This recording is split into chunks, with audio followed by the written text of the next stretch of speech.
My name is Kendra Bliss, and at 30, I thought I knew my family. But I never imagined my own brother could do this to me right in the middle of the villa lobby at the homestead in Hot Springs, Virginia. His hands gripped my collar, and before I could react, he threw me toward the reception desk. My shoulder slammed into the edge pain shooting through me as I stumbled to my knees. Gasps echoed from the crowd.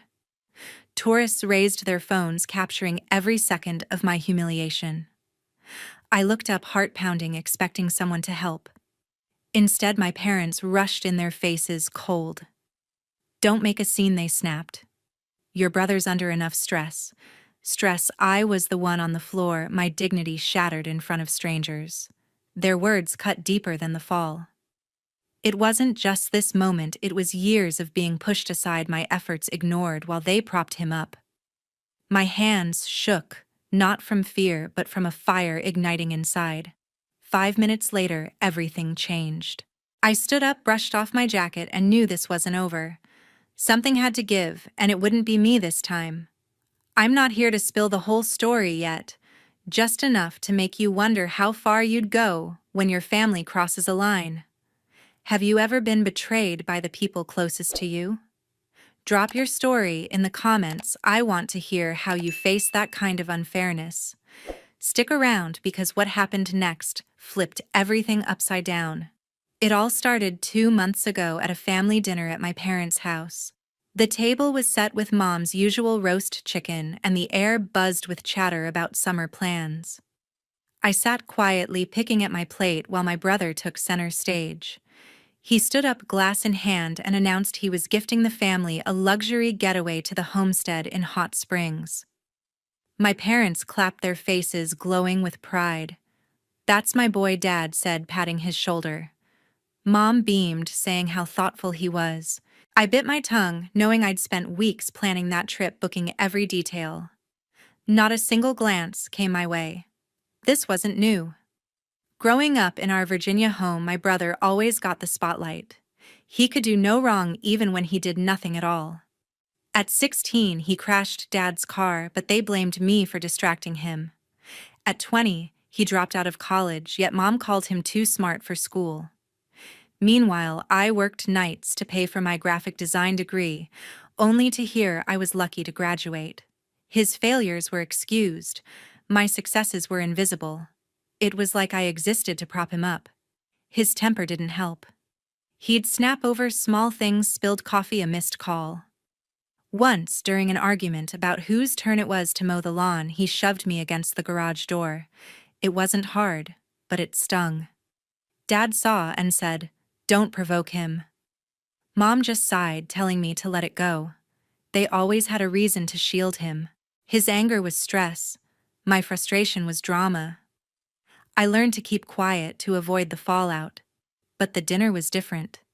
His bold claim about the trip wasn't just a lie, it was theft.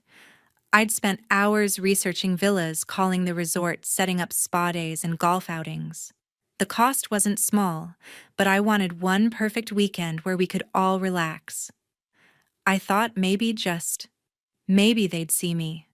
Instead, he swooped in, took the credit, and they ate it up. I stared at my plate, my chest tight, wondering why I bothered.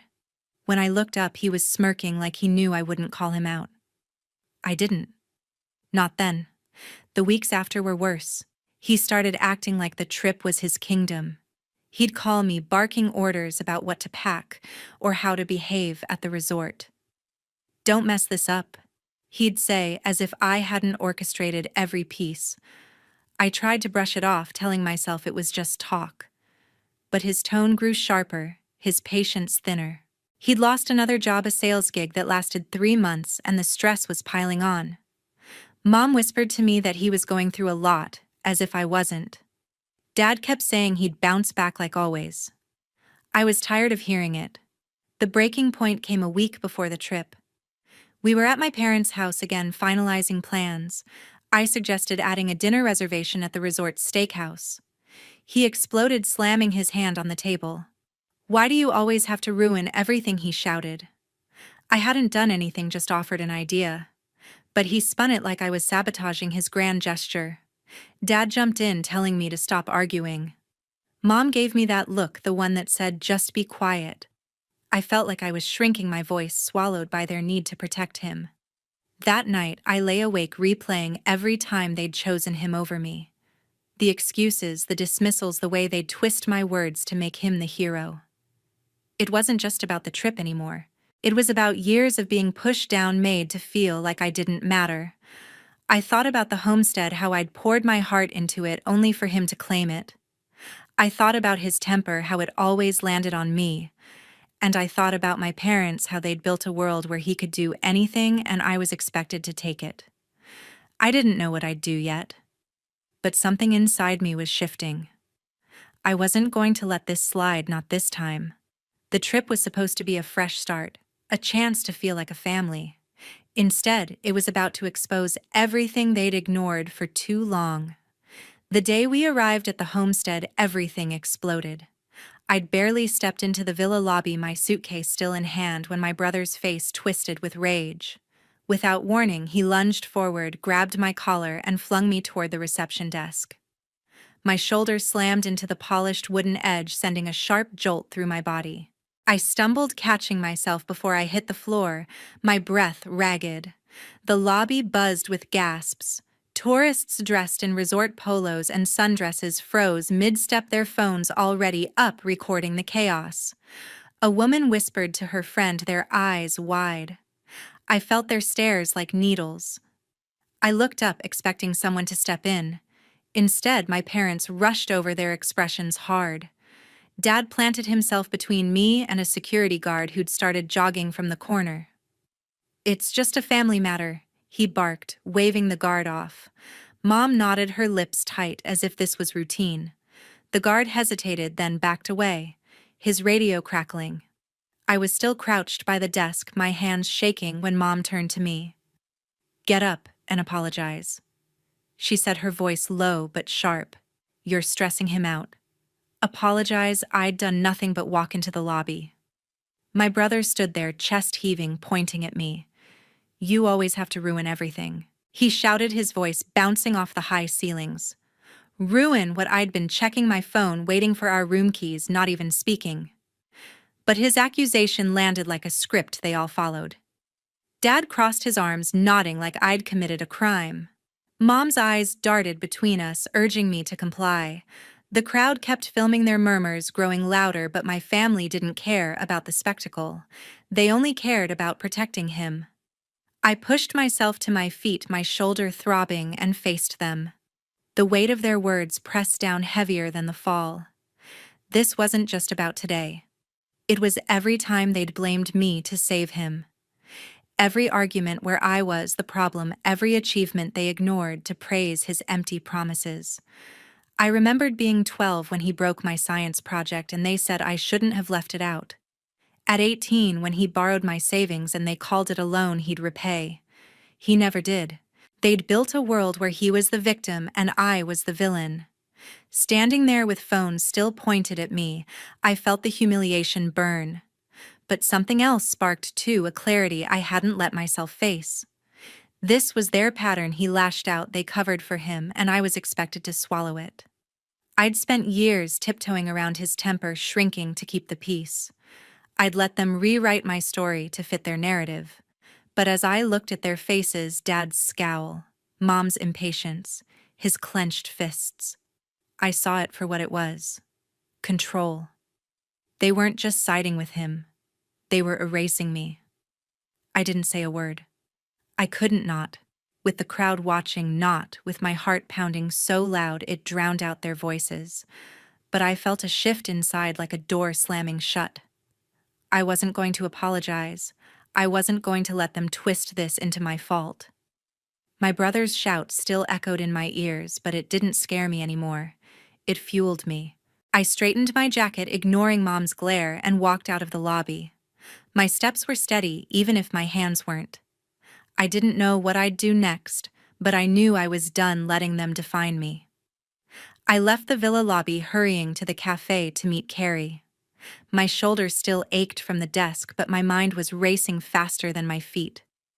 The Homestead's cafe was tucked in a quiet corner of the resort, its glass walls letting in soft light. I spotted Carrie Frost, my best friend since college, at a table near the window. She'd always been my anchor through family storms, the one who listened when I couldn't take it anymore. Her dark hair was pulled back, and she waved me over, her smile fading as she saw my face. I slid into the chair, my hands still trembling. "He threw me," I said, my voice low. "Right in front of everyone, into the reception desk." Carrie's eyes widened, her coffee cup pausing midair. I told her how my brother grabbed my collar, how I'd crashed into the wood, how the crowd filmed it all. I didn't stop there. The words poured out, years of being sidelined, of mom and dad twisting every story to shield him. I told her about the dinner 2 months ago when he claimed the trip I'd planned and how they ate up his lies. I told her how they'd demanded I apologize, as if I'd caused the scene. She leaned forward, her voice firm. "Kendra, this isn't just unfair. It's wrong. You don't owe them anything." Her words hit like a spark. I'd spent so long swallowing their blame, convincing myself it was my job to keep the peace. But hearing her say it out loud cracked something open. The humiliation from the lobby wasn't just pain, it was a wake-up call. I wasn't the problem. They were. Carrie didn't let up. "You planned this whole trip, didn't you? Every detail, every booking? That's your power. Use it." I froze, her words sinking in. She was right. I'd booked everything, the villas, the car, the activities under my name, my credit card. It was my effort, my money, my control. For once, I could take it back. The shame in my chest started to shift, burning into something hotter. Anger. Not the kind that makes you scream, but the kind that makes you move. I pulled out my phone, my fingers steady now. "I'm done letting them walk over me," I said. Carrie nodded, her eyes gleaming with encouragement. I scrolled to the resort's number and dialed. A calm voice answered, Pearl Dixon, the villa manager. I'd spoken to her weeks ago when I reserved the rooms. "This is Kendra Bliss," I said, my voice clear. "I need to cancel 3 of the 4 villas under my name." Pearl paused, then asked for confirmation. I gave it, explaining I'd keep one for myself. She mentioned a cancellation fee, $500 per room, $1,500 total. I didn't flinch. "Process it," I said. She confirmed the change, her tone professional, and hung up. I wasn't finished. I called the car rental desk at the resort. Ashton Bell, the clerk, picked up. I'd booked an SUV for the family, but now that was over. "I need to switch the rental to a sedan," I told him. "Just for one person." Ashton asked for my details and I verified everything. The SUV was swapped for a smaller car, no questions asked. I thanked him and ended the call, my pulse steady for the first time all day. I leaned back in the chair, a weight lifting off my shoulders. Carrie grinned. "That's my girl," she said, raising her coffee cup. I managed a small smile, but inside I was buzzing. Canceling the rooms and switching the car wasn't just logistics, it was me drawing a line. They'd taken my effort for granted, let him humiliate me in public, and demanded I bow to their version of the truth. No more. I'd given them this trip, and now I was taking it away. I thought about what they'd say when they found out. Dad would probably lecture me about family loyalty. Mom would cry, acting like I'd betrayed them. My brother would yell, maybe even threaten me. But I didn't care. Their reactions couldn't touch me anymore. I'd spent years trying to prove I was enough, hoping they'd see me. The lobby incident showed me they never would nod unless I forced them to. Carrie reached across the table, squeezing my hand. "You're not just taking back the trip," she said. "You're taking back you." Her words settled into me, solid and true. She was right. This wasn't revenge for the sake of hurting them. It was about reclaiming what was mine, my voice, my worth, my life. I'd let them define me for too long, but that ended today. I stood up, my coffee untouched. "I need to face them," I said. Carrie nodded, her expression fierce. "Go show them who you are," she said. I walked out of the cafe, my steps lighter than when I'd come in. The anger was still there, but it wasn't heavy anymore. It was fuel. I was ready to walk back into that lobby, look them in the eyes, and let them see I wasn't the one who'd break. An hour later, I returned to the villa lobby ready to face them. The homestead's grand entrance felt smaller now, the polished floors reflecting my steady steps. My brother, dad, and mom were near the reception desk, their voices low but tense. They hadn't noticed me yet, but the air was thick with their frustration, probably over the room keys or some other detail they'd blame me for. I didn't hesitate. I walked straight toward them, my shoulders squared, my anger from the cafe now a calm, burning resolve. "Excuse me," I said, my voice cutting through their murmurs. They turned startled. Dad's eyebrows shot up, mom's hands fidgeted, and my brother's jaw tightened. Before they could speak, I held up my hand. "The 3 villas you were counting on. They're gone." I canceled them. The words landed like a stone in still water. For a moment, no one moved. The lobby's hum faded, leaving only their stunned silence. Dad recovered first, his face reddening. "What are you talking about? That's ridiculous. You're joking, right?" His tone was sharp, like I'd pulled a childish prank. I met his eyes, unflinching. "No, I'm not. They're canceled. You'll need to find somewhere else to stay." Mom's mouth opened, her voice shaky. "Why would you do this? What's wrong with you?" Her question stung, but I didn't waver. My brother stepped forward, his fists clenched. "You selfish brat!" he shouted loud enough to turn heads from nearby guests. "You're trying to ruin everything." I let his words hang, watching their faces. Dad's anger, Mom's confusion, his rage. They thought they could yell me into submission like always. But I was done shrinking. I took a breath, my voice steady. "Ruin everything. Let's talk about that. This entire trip, the villas, the car, the spa, the golf, it wasn't your gift. It was mine. I paid for it. $10,000. Every cent." I paused, letting the number sink in. Their expressions shifted, eyes widening, mouths slack. For the first time, they had nothing to say. Dad tried to rally, his voice gruff. "That's not the point. We're a family. You don't just pull something like this without talking to us." He gestured to Mom, who nodded, her eyes glistening. "It's not about the money," she said, her voice breaking. "You're tearing us apart." I almost laughed at the irony. Tearing them apart. They'd been tearing me down for years, and now they played the victims. My brother, silent for once, stared at the floor, his hands loosening.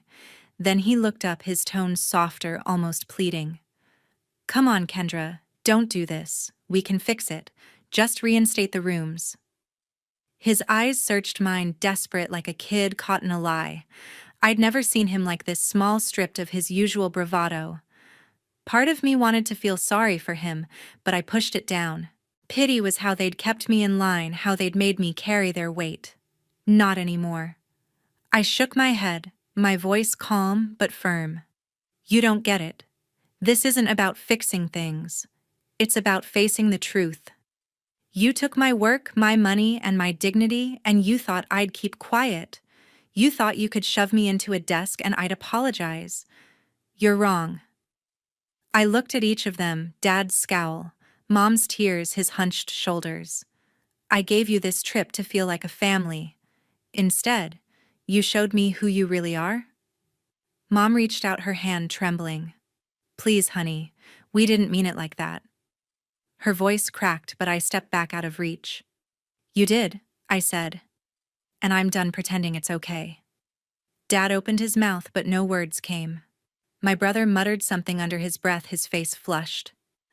The lobby felt alive again with whispers from guests and the soft clink of keys at the desk. But to me, it was just noise. I'd said what I needed to. I turned to leave, my heart steady. "You'll figure out where to go," I said over my shoulder. "But it won't be here." I walked toward the exit, their silence following me. No one called out, no one chased me. For the first time, they had no power over me. I pushed through the glass doors, the warm Virginia air hitting my face. I'd laid bare their lies, their control, their betrayal. And I'd walked away, not as their scapegoat, but as someone they'd never truly seen. The next day, my phone kept buzzing with calls from my parents. I let it vibrate on the villa's bedside table, the screen lighting up with Dad's number, then Mom's. I didn't pick up. I was sitting on the balcony, sipping coffee, the rolling hills of hot springs stretching out below. After yesterday's confrontation in the lobby, I'd slept better than I had in months. Their calls didn't shake me. I knew they'd felt the weight of my words, and now they were facing the fallout. By noon, I'd muted their numbers, but the texts kept coming. Dad's were short, demanding call us back. This isn't over. Mom's were longer, her words tangled with guilt. We're so sorry. Please talk to us. I swiped them away, my focus elsewhere. I wasn't ready to hear their apologies, not when they'd spent years ignoring mine. My friends, though, were blowing up my inbox with updates. One sent a screenshot of a TikTok video, the caption reading, "Family drama gone wild at the homestead." I froze. It was the moment my brother had thrown me into the reception desk, caught in grainy footage from a stranger's phone. I didn't know who'd posted it, but it had thousands of views, comments piling up with shocked emojis and questions about that guy. I didn't watch the whole thing. Seeing it once in real life was enough. But my friends filled me in. The video was spreading fast, shared across group chats and local pages. My brother's name wasn't tagged, but people who knew him recognized his face. A friend from my old job texted Chad's getting roasted by his buddies. They're calling him desk guy now. Another said his former co-workers were joking about it in a Slack channel. I could picture him red-faced scrolling through the comments, his ego crumbling. For once, he couldn't hide behind Mom and Dad's excuses. They were struggling too, my friend said. After I'd canceled the villas, they'd tried to book new rooms at the homestead. The resort was fully reserved, and even if it wasn't a last-minute stay, would have cost $15,000 money they didn't have. Dad had retired 2 years ago, living off a modest pension. Mom's part-time job at a local clinic barely covered their bills. And my brother, jobless again after his latest sales gig fell through, was no help. They'd ended up at a budget motel 10 miles away, a 2-star place with flickering neon signs and stained carpets. My friend Sarah drove by and saw their car in the lot, Dad unloading bags, with a scowl. I didn't feel glee or pity. I felt nothing. Their situation wasn't my burden anymore. They'd built a world where I was the one who fixed things, who paid for their mistakes. Now without me, they were scrambling and the world was watching. The TikTok video wasn't just a viral clip, it was proof of who they were. My brother's temper, their willingness to stand by while he lashed out, was on display for thousands to judge. And judge they did. Comments called him unhinged, asked why no one stopped him. Wondered who the girl was? That was me, but I didn't care about the spotlight. I wasn't here to play victim or hero. By evening, Mom left a voicemail, her voice trembling. "Kendra, we didn't know how much you did for us. Please, let's talk." Dad sent another text. "We messed up. Call me." I deleted both. Their words were too late, too hollow. I'd spent years begging them to see me, to acknowledge the work I put in the pain I carried. They'd ignored me until I'd forced their hand. Now their apologies felt like a reflex, a way to claw back control. I wasn't falling for it. My friends kept texting, eager to share the gossip.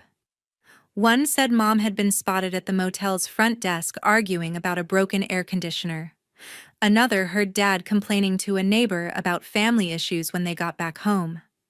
I skimmed the messages, but my mind was elsewhere. I was done living in their chaos. I'd booked this villa for me, not them, and I was finally enjoying it. I spent the afternoon at the spa, letting the warm stones melt away the tension in my shoulders. I walked the resort's trails, the crunch of gravel under my feet grounding me. For the first time, I wasn't planning fixing or apologizing.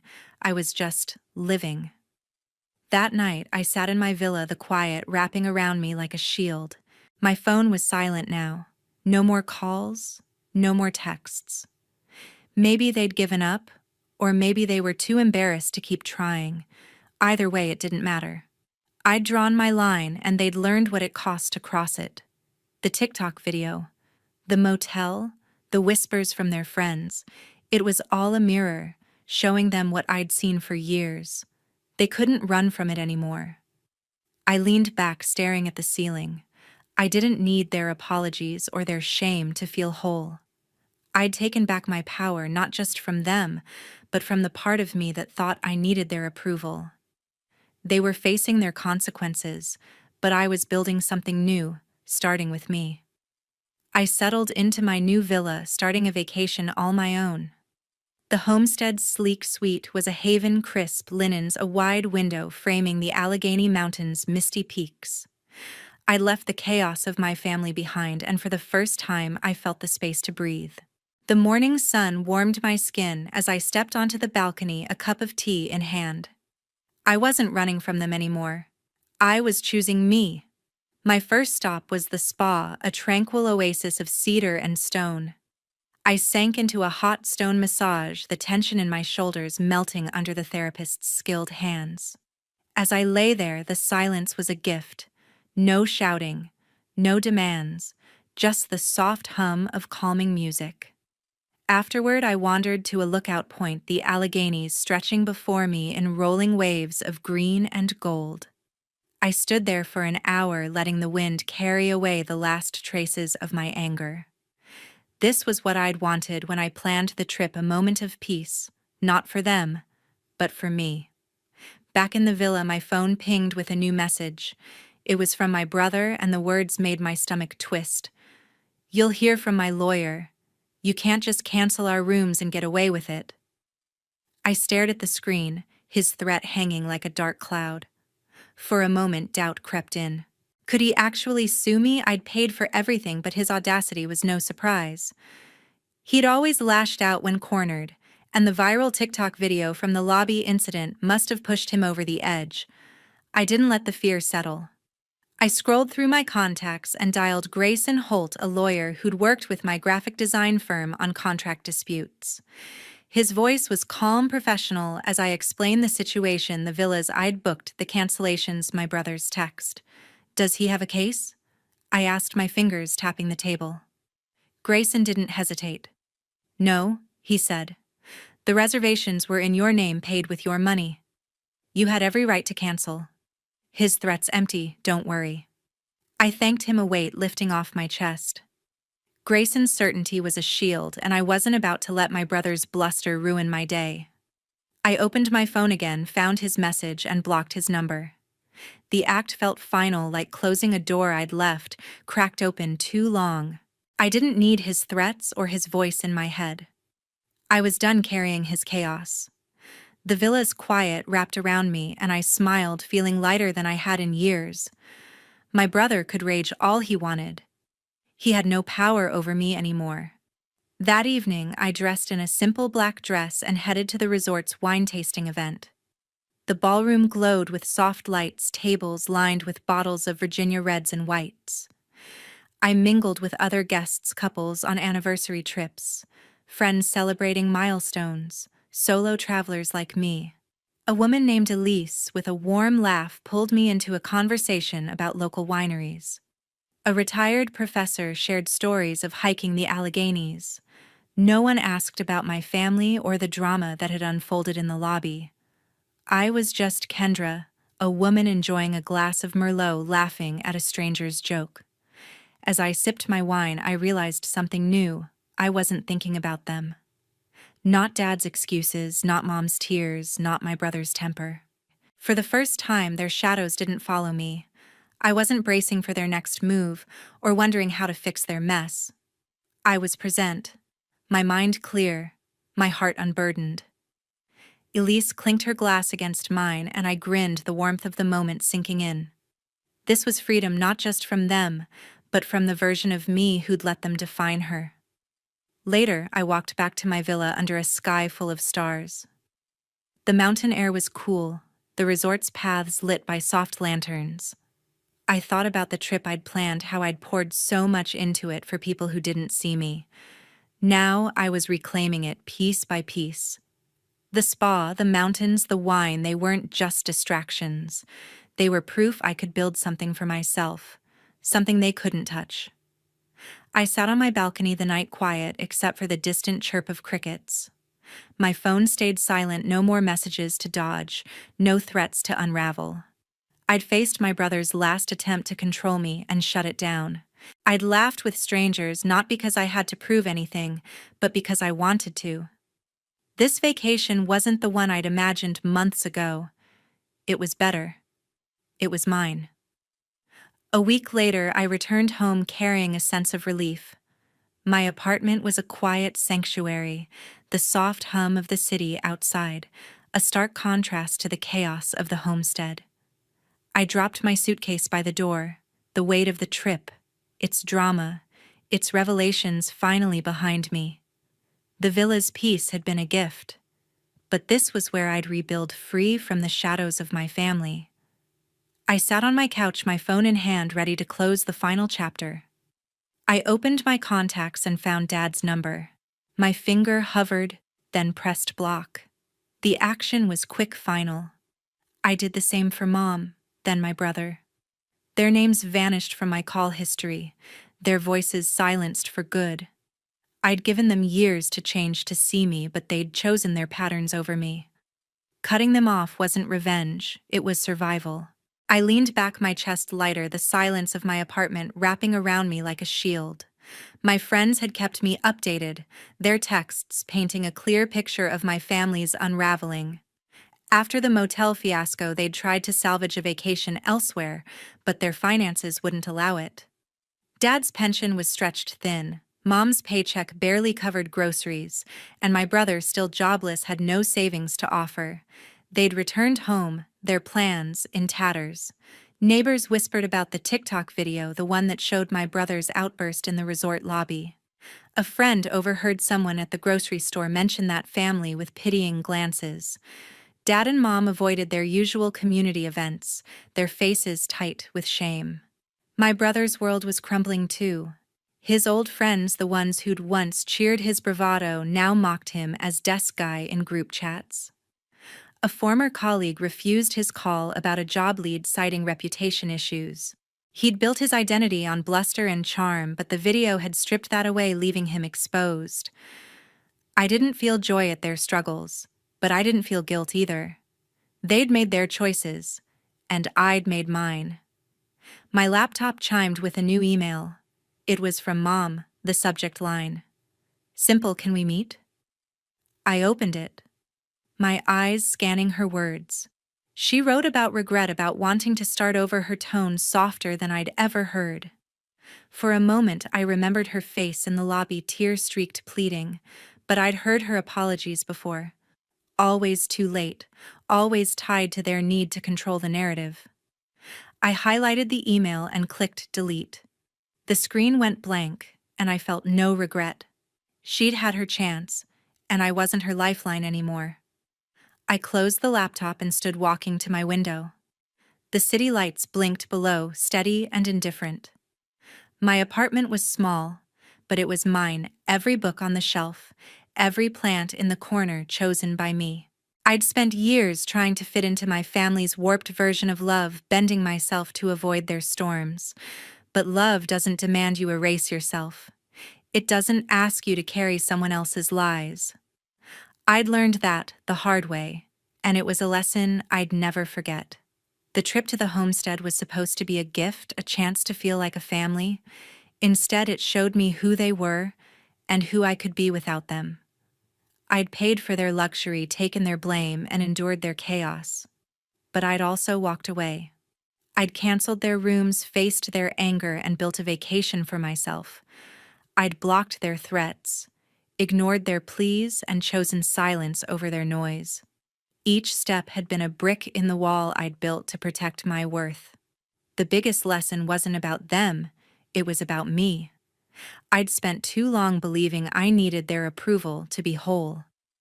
But standing in my apartment, surrounded by the life I'd created, I knew better.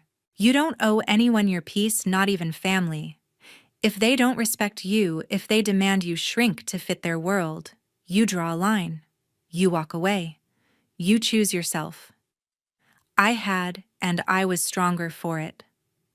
I turned off the light, the room falling into a calm darkness. My phone stayed silent, my inbox empty. My family's voices, their expectations, their guilt, they were gone. I didn't need their validation to know who I was. I'd found that in the mountains, in the spa's quiet, in the laughter of strangers at a wine tasting.